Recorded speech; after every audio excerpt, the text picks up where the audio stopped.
दोस्तों नमस्कार। स्वागत है एक बार फिर से आप सभी का मेरे नए इस वीडियो में। दोस्तों आज की वीडियो में हम बताने वाले हैं पीआईडी कंट्रोलर या टेम्परेचर कंट्रोलर के बारे में, क्योंकि दोस्तों टेम्परेचर कंट्रोलर को पीआईडी कंट्रोलर भी बोलते हैं। और दोस्तों आज की वीडियो में हम पीआईडी कंट्रोलर के बारे में सारे इसके फंक्शन के बारे में बताएंगे, क्योंकि दोस्तों टेम्परेचर कंट्रोलर के अंदर बहुत सारे पैरामीटर्स और सेटिंग दिए गए रहते हैं। जब हम नया कोई टेम्परेचर कंट्रोलर या पीआईडी कंट्रोलर लगाने जाते हैं तो दोस्तों उसके अंदर के जितने सारे फंक्शन होते हैं उसके बारे में हमको पता ही नहीं रहता है, इसीलिए उसका सेटिंग करने में हमें बहुत दिक्कत आती है। दोस्तों जब हमें उसके अंदर का पूरा सेटिंग पता रहेगा तो हम कोई भी टेम्परेचर कंट्रोलर या पीआईडी कंट्रोलर का सेटिंग और पैरामीटर आराम से उसको सेट कर सकते हैं। तो दोस्तों उसके लिए हमें सबसे पहले उसके बारे में जो जितने सारे फंक्शन होते हैं उनका क्या काम रहता है, उसका क्या यूज होता है और किसका यूज कब किया जाता है, तो ये सब हमें जब पता रहेगा दोस्तों तो कोई भी टेम्परेचर कंट्रोलर हो, पीआईडी कंट्रोलर हो, उसको हम आसानी से इंस्टॉल करके उसकी पूरी सेटिंग हम कर सकते हैं। तो दोस्तों इस वीडियो में पूरा वीडियो देखिएगा, इसमें हम A to Z जितने सारे फंक्शन होते हैं टेम्परेचर कंट्रोलर के या पीआईडी कंट्रोलर के सारे फंक्शन के बारे में शुरू से लेकर पूरे लास्ट तक एक एक फंक्शन के बारे में बताएंगे, ताकि आपको सारे फंक्शन के बारे में जानकारी रहे कि आपको कौन सा कब यूज करना है और कंट्रोलर को किस किस मोड में यूज किया जाता है। क्योंकि दोस्तों अधिकतर जब हमने देखा है कि जब भी कोई इंटरव्यूअर किसी टेक्नीशियन या फिर इंजीनियर का इंटरव्यू लेता है तो उससे अधिकतर पूछता है कि हम पीआईडी कंट्रोलर या टेम्परेचर कंट्रोलर को कौन कौन से मोड में कितने मोड में यूज करते हैं। तो दोस्तों ये सारे बहुत लोगों को कन्फ्यूजन रहता है कि मोड क्या होता है, इसमें कितने मोड में क्या होता है। तो दोस्तों इस वीडियो को पूरा देखिएगा, इसमें हम आपको पूरा A to Z बताने वाले हैं कि क्या इसमें मोड क्या होता है, पीआईडी का मतलब क्या होता है, ऑन ऑफ मोड में कैसे यूज करते हैं इसको, पीआईडी का टोटल इसका डिस्क्रिप्शन क्या है, इसका मतलब क्या है, पी का, आई का, डी का। और दोस्तों इसमें hysteresis value, set point, zero spin की सेटिंग, आउटपुट और रिले, इसका proportional band, proportional gain, offset value और ट्यूनिंग, ये सब क्या क्या होते हैं दोस्तों, किसका क्या काम होता है पूरा हम बताने वाले हैं। ताकि दोस्तों चाहे दोस्तों किसी भी कंपनी का कंट्रोलर आता हो, किसी भी मैक का पीआईडी कंट्रोलर या टेम्परेचर कंट्रोलर हो, लेकिन जो अंदर के उसके जो पैरामीटर्स होते हैं दोस्तों, सेटिंग जो उसकी होता है, काम सबका सेम रहता है, बस यूज करने का तरीका अलग अलग होता है, उसका सेटिंग अलग अलग रहता है, लेकिन सबका फंक्शन और कंट्रोल उसका काम सेम रहता है। तो चलिए दोस्तों शुरू करते हैं इसको, वीडियो को आपको बताते हैं कि सबसे पहले पीआईडी कंट्रोलर होता क्या है। तो दोस्तों पीआईडी का मतलब होता है प्रोपोर्शनल इंटीग्रल डेरिवेटिव। तो दोस्तों ये पीआईडी कंट्रोलर एक प्रकार का प्रोसेस कंट्रोल करने के लिए कंट्रोलर यूज किया जाता है। इसका पीआईडी कंट्रोलर का यूज हम क्लोज लूप कंट्रोल सिस्टम के लिए करते हैं दोस्तों। तो दोस्तों जो पीआईडी कंट्रोलर होता है इसका जो आउटपुट होता है वो इसके इनपुट पे डिपेंड करता है कि अगर इसका इनपुट घटेगा बढ़ेगा उसके हिसाब से इसका आउटपुट भी कंट्रोल होता है। तो दोस्तों सबसे पहले आपको बता देते हैं कि जो पीआईडी कंट्रोलर है, पीआईडी ये जो प्रोपोर्शनल इंटीग्रल और डेरिवेटिव मिल के बने हैं, इसके पहले दोस्तों एक शुरुआत में ऑन ऑफ कंट्रोलर हुआ करता था, उसके बाद प्रोपोर्शनल आया, फिर इंटीग्रल आया, फिर डेरिवेटिव आया, फिर दोस्तों जैसे जैसे आगे बढ़ता गया इसको पी और आई डी को मिला के पीआईडी कंट्रोलर बना दिया गया। तो पीआईडी कंट्रोलर बनाने से ये जो हमारा कंट्रोलर है ये बहुत ज़्यादा इंटेलिजेंट टाइप का हो गया। इसे सारे प्रोसेस को एक साथ मिला देने से ये बहुत सारी चीज़ों को एक साथ कंट्रोल कर लेता है। तो दोस्तों इसका बेसिकली जो हमारा पीआईडी कंट्रोलर होता है इसको दो मोड में यूज किया जाता है। एक होता है ऑन ऑफ मोड या हीटिंग कूलिंग मोड या हाई लूम, इसका एक मोड हो गया ऑन ऑफ मोड या हीटिंग कूलिंग मोड या ऑन ऑफ मोड जिसको बोलते हैं, और दूसरा एक होता है पीआईडी मोड। तो इन्हीं दो मोड में हम इसको यूज करते हैं। कोई भी पीआईडी कंट्रोलर हो या फिर टेम्परेचर कंट्रोलर हो, उसको जब हम यूज करते हैं तो इन्हीं दो मोड में से एक में किया जाता है। तो जैसे दोस्तों हमें कोई हीटर ऑन ऑफ कराना रहता है, इस पीआईडी कंट्रोलर या टेम्परेचर कंट्रोलर के द्वारा एक सेट पॉइंट पे सेट करके हीटर को ऑन कराना है, फिर उसको थोड़ा सेट पॉइंट पे उसको ऑफ हो जाना है। तो जब हम एक हीटर को ऑन ऑफ करने के लिए फिर किसी वाल्व को ओनली ऑन और ऑफ कराने के लिए जब हम यूज करते हैं तो टेम्परेचर कंट्रोलर को हम ऑन ऑफ मोड में या हीटिंग कूलिंग मोड में या हाई लो मोड में यूज कराते हैं। लेकिन दोस्तों जब किसी हमें प्रोसेस को कंटिन्यूअस उसको कंट्रोल करना रहता है, परसेंटेज में कंट्रोल करना रहता है, तब हम उस कंट्रोलर को पीआईडी मोड में यूज करते हैं। तो दोस्तों इसका जो ऑन ऑफ मोड और पीआईडी मोड का जो सिलेक्शन है जिसको स्विचिंग होता है, कैसे हम इसको सिलेक्ट करते हैं, कैसे स्विच करते हैं ऑन ऑफ मोड से पीआईडी कंट्रोलर में और पीआईडी कंट्रोलर से ऑन ऑफ कंट्रोल मोड में, उसका जो हम सिलेक्शन करते हैं दोस्तों, वो प्रोपोर्शनल बैंड जो पैरामीटर एक सेटिंग होता है प्रोपोर्शनल बैंड, उसके अंदर में जाके इसको हम एग्जीक्यूट करते हैं, से इसको स्विच करते हैं। तो दोस्तों देखिएगा, प्रोपोर्शनल बैंड के अंदर एक प्रोपोर्शनल बैंड जो होता है उस पर 0 पे सेट किया जाता है। तो दोस्तों जब ये प्रोपोर्शनल बैंड की जो वैल्यू होती है 0 पे अगर सेट रहता है तो हमारा कंट्रोलर जो होता है ऑन ऑफ मोड या हीटिंग कूलिंग मोड में काम करता है। और अगर प्रोपोर्शनल बैंड की वैल्यू जो है अगर 0 के अलावा कुछ भी होता है, अदरवाइज 0 के अलावा कोई भी वैल्यू रहेगा वहाँ पे, तो हमारा जो कंट्रोलर है वो पीआईडी मोड में काम करने लगेगा। तो दोस्तों यही होता है हमारा ऑन ऑफ मोड और पीआईडी मोड। तो इस बात को ध्यान रखिएगा दोस्तों, इंटरव्यू में बहुत ज़्यादा पूछा जाता है ये कि ऑन ऑफ मोड क्या होता है, पीआईडी मोड क्या होता है। तो दोस्तों गलती क्या होता है, कभी कभी हम ऑन ऑफ मोड में यूज करते हैं और किसी ने जाके गलती से सेटिंग में छेड़ दिया रहता है, प्रोपोर्शनल बैंड की वैल्यू 0 से बदल के कुछ और डाल देता है, तो जो हमारा कंट्रोलर होता है वो गलत रीडिंग दिखाना शुरू कर देता है या फिर रिले को ऑन ऑफ कराना शुरू कर देता है अचानक से। तो यही होता है दोस्तों ऑन ऑफ मोड और पीआईडी मोड। चलिए ऑन ऑफ मोड के बारे में बात कर लेते हैं कि ऑन ऑफ मोड में हम करते क्या है और ऑन ऑफ मोड में क्या क्या वैल्यू हमें सेट करना पड़ता है। तो दोस्तों ऑन ऑफ मोड में जब हम पीआईडी कंट्रोलर या टेम्परेचर कंट्रोलर को यूज करते हैं तो उसमें हमें सेट पॉइंट सेट करना पड़ता है। जैसे कोई भी सेट पॉइंट हो, एक टेम्परेचर का सेट पॉइंट जैसे 110, 120, हमें इसमें एक सेट पॉइंट डालते हैं और उस सेट पॉइंट पे जो होता है रिले, जो हमारा आउटपुट में रिले होता है, वो रिले उतने टेम्परेचर आने पे हमारा रिले एक्ट हो जाता है। उसके बाद दोस्तों एक हिस्टैरिसीस वैल्यू होता है और फिर उसके बाद इनपुट का टाइप सेलेक्ट करना पड़ता है कि जो हमें इनपुट यानी कि जो आरटीडी, थर्मोकपल या मिली एम्पियर क्या इनपुट दे रहे हैं वो हमें सेलेक्ट करना रहता है। तो दोस्तों जो ऑन ऑफ मोड में जब हम यूज करते हैं तो उसमें इनपुट में हमें आरटीडी और थर्मोकपल देते हैं और दोस्तों इस 0 और स्पेन की वैल्यू सेलेक्ट करनी रहती है और आउटपुट में भी इसका सिलेक्शन करना रहता है कि आउटपुट में हम क्या ले रहे हैं इसमें, क्योंकि इसमें भी आउटपुट में भी 4 to 20 मिली एम्पियर आउटपुट हम ले सकते हैं। तो इसका फीडबैक देने के लिए जैसे कंट्रोल रूम में कितना टेम्परेचर दिखा रहे कंट्रोलर, उतना ही फीडबैक हम कंट्रोल रूम में शो कराने के लिए हम यहाँ से आउटपुट भी ले सकते हैं। तो दोस्तों ये हमारा ऑन ऑफ मोड के कुछ सेटिंग होते हैं। और इसके अलावा दोस्तों जब हम पीआईडी मोड में इसको यूज करते हैं तो पीआईडी मोड में यूज करने के टाइम इसमें 4 to 20 milli ampere input, 4 to 20 milli ampere output और offset value, proportional gain, proportional band और ट्यूनिंग इत्यादि बहुत सारी इसमें सेटिंग करनी पड़ती है। तो दोस्तों चलिए एक एक करके सारे इसके बता देते हैं कि जो सारे इसके फंक्शन है उसका क्या काम रहता है।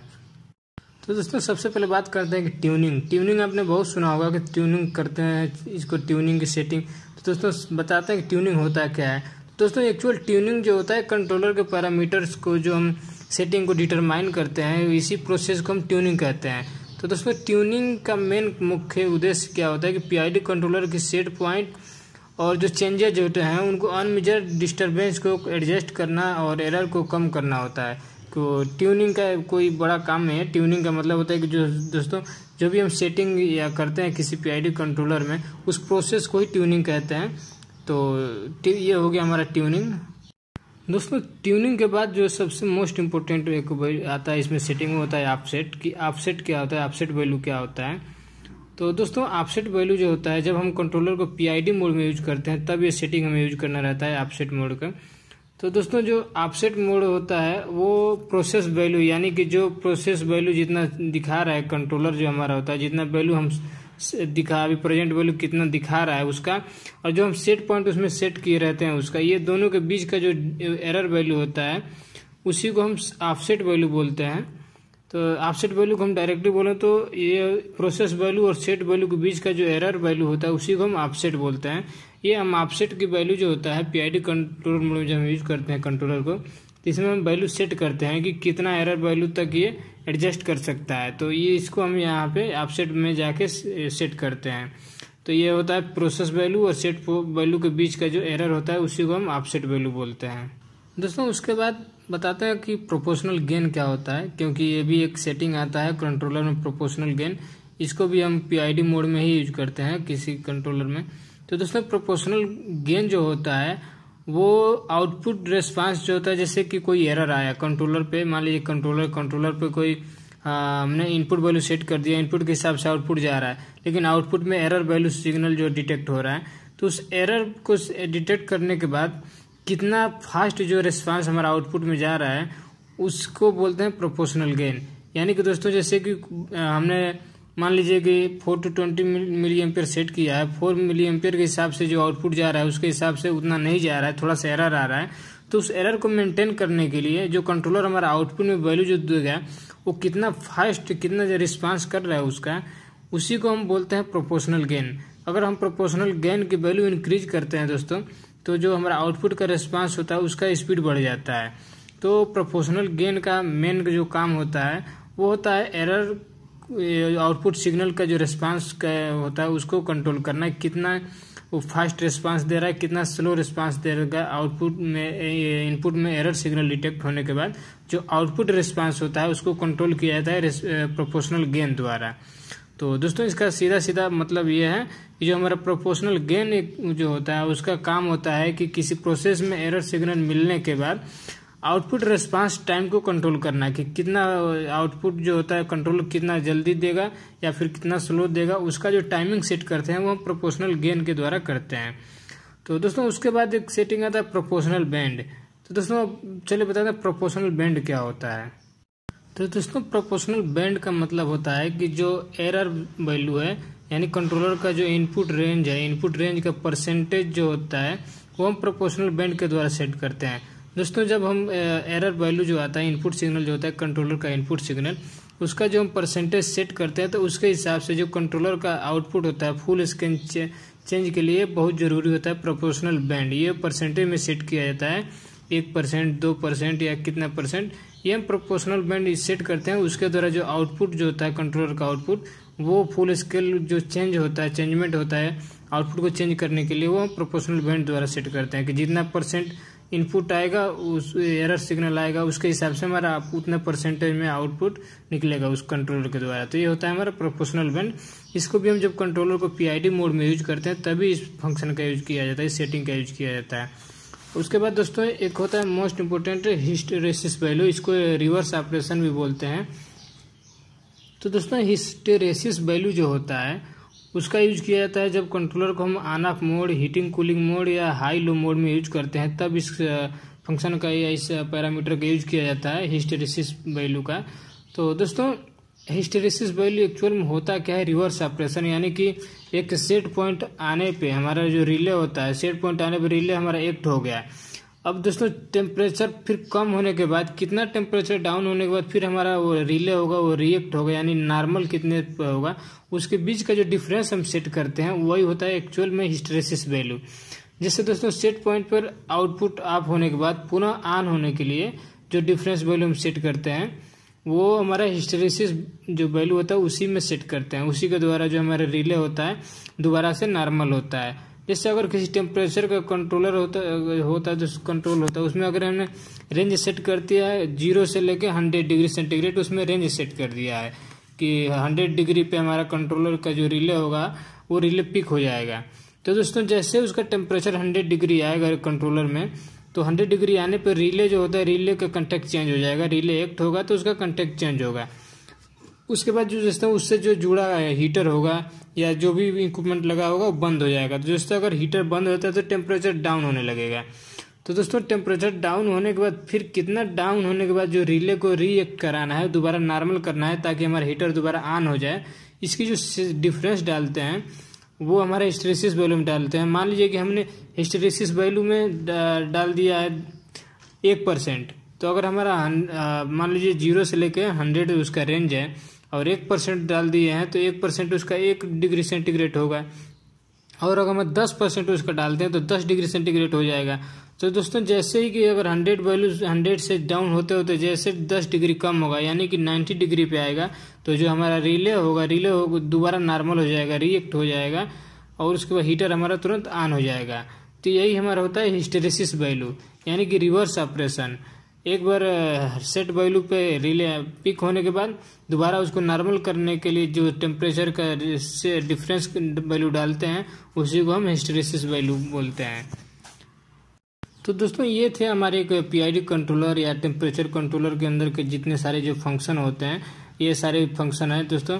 उम्मीद है आपको सारे फंक्शन अच्छे से समझ में आएगा। दोस्तों जब आप पूरे फंक्शन का मतलब समझ जाएंगे, किसका यूज कब किया जाता है और किस में किया जाता है, तो किसी भी कंट्रोलर का सेटिंग आप आराम से कर सकते हैं। उसका सेट पॉइंट, रीसेट पॉइंट और उसका हिस्ट्रेसिस वैल्यू, इनपुट टाइप का मतलब होता है कि उसमें हम कौन सा इनपुट यूज कर रहे हैं, आरटीडी यूज कर रहे हैं कि थर्मोकपल यूज कर रहे हैं कि 4 to 20 मिली एम्पियर यूज कर रहे हैं कि 0 to 10 वोल्टेज यूज कर रहे हैं इनपुट टाइप में, ये उसका इनपुट टाइप होते हैं। और आउटपुट टाइप में भी होता है, जैसे 4 to 20 मिली एम्पियर ले रहे हैं कि 0 to 10 वोल्ट ले रहे हैं, ये आउटपुट टाइप में वो इसके हो गए। तो ये हो गए इसके सारे पैरामीटर। दोस्तों उसके पहले आपको एक चीज़ बता रहे हैं कि जो पीआईडी कंट्रोलर होता है, वो पीआईडी कंट्रोलर पहले सेपरेट हुआ करता था, प्रोपोर्शनल कंट्रोलर, इंटीग्रल कंट्रोलर और डेरिवेटिव कंट्रोलर, इन्हीं तीनों को मिला के एक यूनिवर्सल कंट्रोलर बना दिया गया पीआईडी कंट्रोलर। तो दोस्तों पीआईडी कंट्रोलर में जो पी से होता है प्रोपोर्शनल, तो प्रोपोर्शनल का एक्चुअल काम क्या रहता है? प्रोपोर्शनल का काम रहता है दोस्तों कि जो एरर वैल्यू आए, एरर वैल्यू को डिटेक्ट करें और उसके हिसाब से आउटपुट को कंट्रोल करें। अगर एरर वैल्यू में हमारा कम आ रहा है, एरर जैसे हमारा सेट पॉइंट से अगर जो प्रोसेस वैल्यू है कम है तो आउटपुट जो होगा आउटपुट को इंक्रीज करेगा, और सेट वैल्यू के हिसाब से अगर आउटपुट ज़्यादा है तो आउटपुट को कंट्रोल करेगा। तो ये प्रोपोर्शनल का काम होता है। और दोस्तों इंटीग्रल का काम क्या रहता है? इंटीग्रल का काम रहता है एरर को डिटेक्ट करना कि जो एरर है वो कितना आ रहा है, तो उस एरर को डिटेक्ट करने का काम हमारा इंटीग्रल का रहता है। तो पीआईडी कंट्रोलर में प्रोपोर्शनल का काम रहता है इनपुट एरर के हिसाब से आउटपुट को कंट्रोल करना। इंटीग्रल का काम रहता है कि जो हमारा एरर है, एरर को डिटेक्ट करना कि कितना एरर आ रहा है। और दोस्तों उस बाद आता है डेरिवेटिव। तो दोस्तों डेरिवेटिव का काम क्या रहता है? डेरिवेटिव डिटेक्ट करता है कि जो हमारा एरर है उस किस रेशियो से बढ़ रहा है और क्या रेशियो उसका एरर बढ़ने का, तो उसके हिसाब से डेरिवेटिव को प्रोपोर्शनल को सिग्नल देता है। तो प्रोपोर्शनल जो आउटपुट को कंट्रोल करता है उसी परसेंटेज के रेशियो के हिसाब से। तो दोस्तों एक्चुअली जो हमारा पहले प्रोपोर्शनल, इंटीग्रल, डेरिवेटिव होता था, तो पहले प्रोपोर्शनल और डेरिवेटिव को मिला के पीडी कंट्रोलर बनाया गया था। प्रोपोर्शनल और इंटीग्रल को मिला के पीआई कंट्रोलर बनाया गया था। तो दोस्तों इसमें नुकसान क्या था कि जो हमारा पीडी कंट्रोलर था वो हमारा फास्ट मूविंग प्रोसेस में यूज नहीं किया जा सकता था, और उसके बाद जो पीआई कंट्रोलर था उसका स्लो जो मूविंग अगर कोई प्रोसेस वेरिएबल है तो उसमें यूज नहीं किया जा सकता था। इसके लिए जो पीआईडी कंट्रोलर बना, ये हमारा फास्ट और स्लो दोनों टाइप का अगर हमारा कोई प्रोसेस है, मूविंग प्रोसेस है, तो इनमें दोनों में यूज किया जा सकता है हमारा पीआईडी कंट्रोलर। तो दोस्तों जो ये है हमारा पीआईडी कंट्रोलर का यूज करने का यही फ़ायदा रहता है कि कोई भी प्रोसेस है उसमें क्लोज लूप कंट्रोल प्रोसेस है, उसमें हम पीआईडी कंट्रोलर का यूज कर सकते हैं।